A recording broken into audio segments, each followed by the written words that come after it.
Happy Saturday, everybody. Welcome to another episode of China Update, where I provide you with the most up-to-date political, economic, and geostrategic analysis on the world's #2 economy. My name is Tony.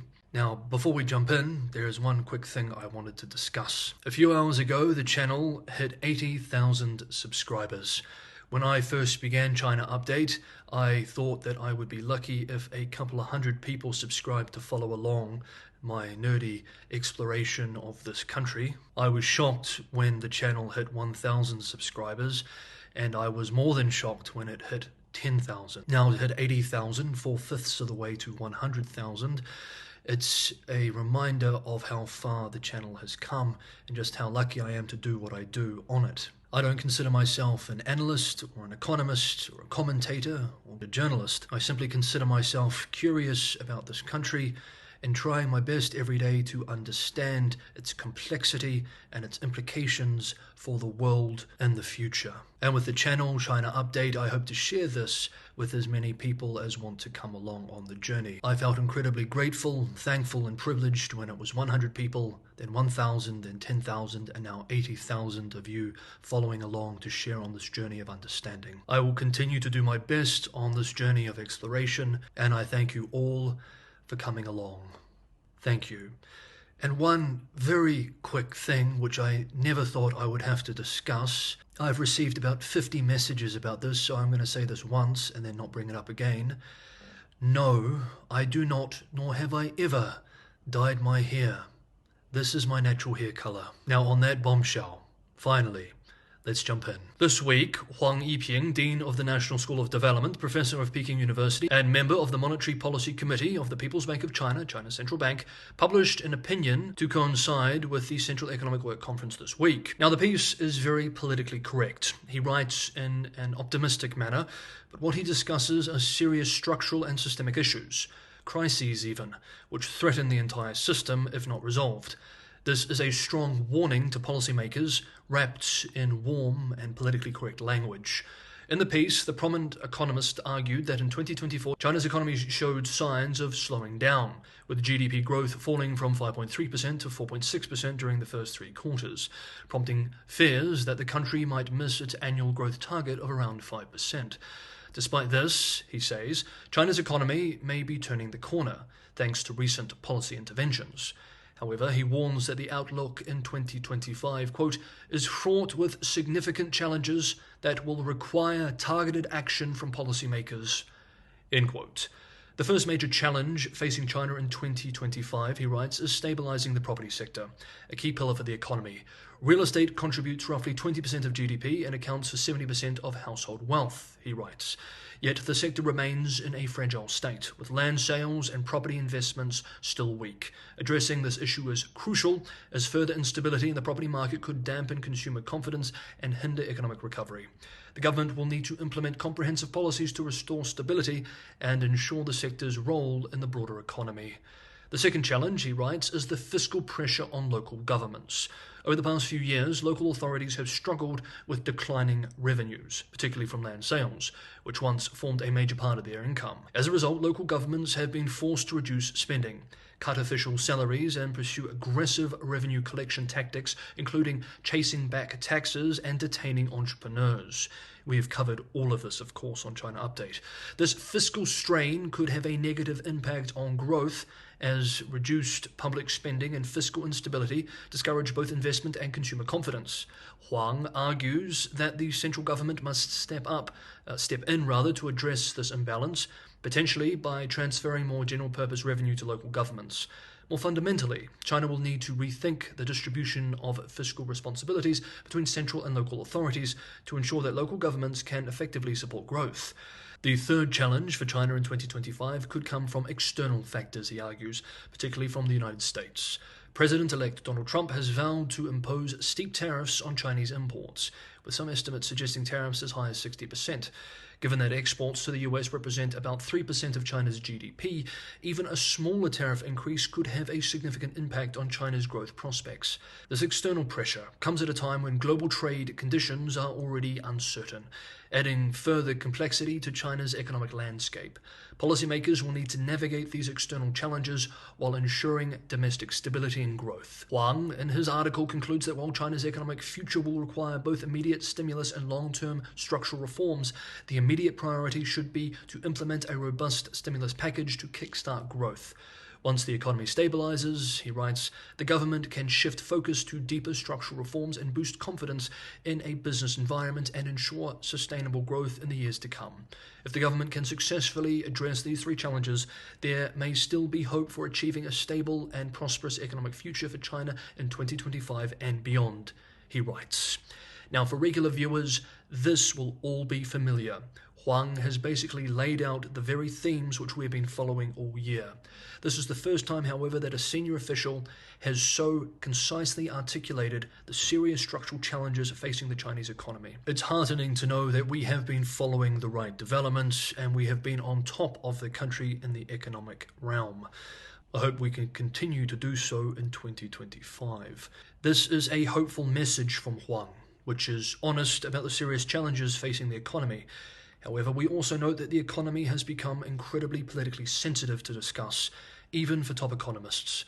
Regular viewers will recall that recently 2 high-profile economists were censored after they presented grim outlooks on the economy, including one who said the GDP had been overcounted 10 percentage points every year for several years.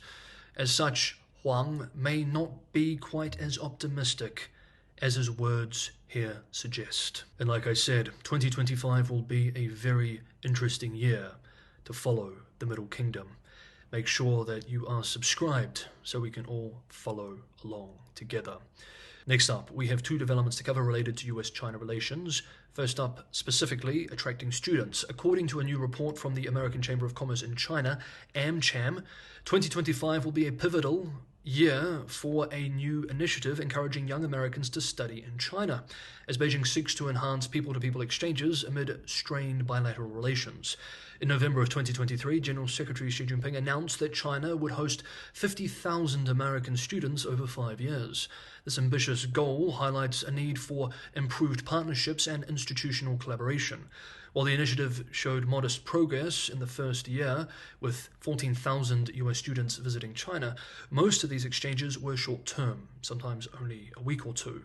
Only around 1,100 students were issued long-term visas, that is, permanent student status. Now, that's up from less than 200 US students in China during the pandemic, but it's a fraction of the over 11,000 Americans studying in China in 2019. By comparison, there are nearly 300,000 Chinese students in the United States. So there is literally 300 times more Chinese students in the US than there are Americans in China. AmCham, China's President Michael Hart, noted that while short-term visits are beneficial, longer exchanges are crucial for developing language proficiency, cultural understanding, and future career opportunities.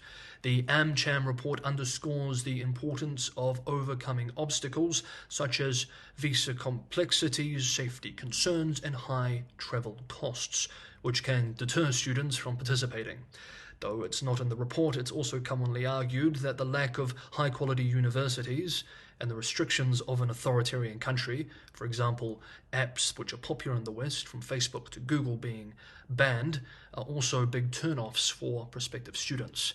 Beijing has strategically mobilized Chinese consulates in major US cities to meet the exchange targets. However, challenges remain, including concerns over academic freedom and perceptions that programs may serve propaganda purposes. Moreover, geopolitical tensions, particularly around Taiwan and trade, and between the US and China generally, add another layer of complexity. Procedural hurdles and worries that studying in China could harm future career prospects further discourage participation. Despite these challenges, Hart emphasized that educational exchanges are essential non-political platforms for fostering mutual understanding. If successful, the initiative could lay the groundwork for a new generation of American professionals with expertise in China. I do hope, however, for those who can study in China or those who cannot but are still interested in the country, that China Update in some modest way can help further this goal of mutual understanding and expertise on China. Now, we have one more development to cover, but on this theme, just quickly, if you're enjoying today's video, don't forget to hit the like button. Sharing, liking, and subscribing is a tremendous help.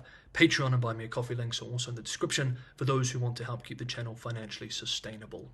Thank you so much. And finally, for today, a new survey has concluded that American foreign policy specialists may be being pushed to appear more hawkish towards China than they actually are because of professional and social pressures.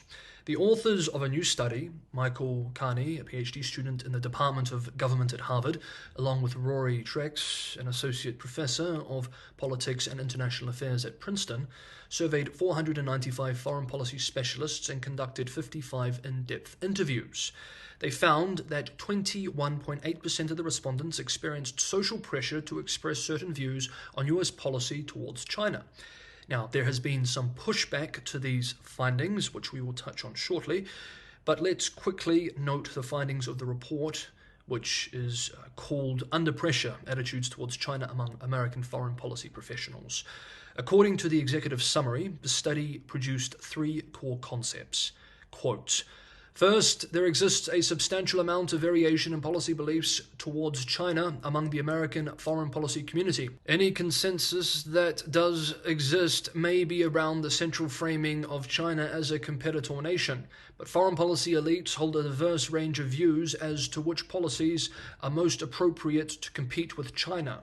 Second, our data shows that a large number of people in the foreign policy community perceive social and political pressure to voice a more confrontational position on China. At the end of the survey, respondents were asked if they or their colleagues had ever experienced social pressure to express certain views on US policy towards China.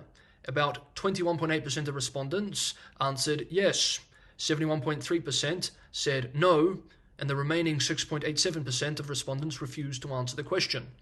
Third, the combined result of these dynamics is to produce a discourse that is skewed towards hawkish China policy prescriptions. In general, our identification treatment did not induce respondents to display more confrontational attitudes towards China.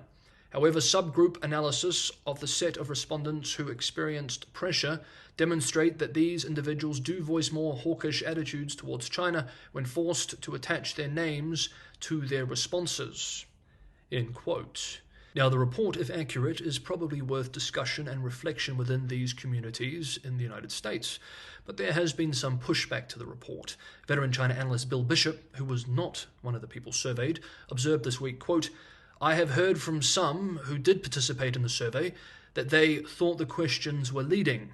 The conclusions may be broader than the evidence supports, and that it would be useful to follow the money and list major funders for China and code their broad perspective. End quote.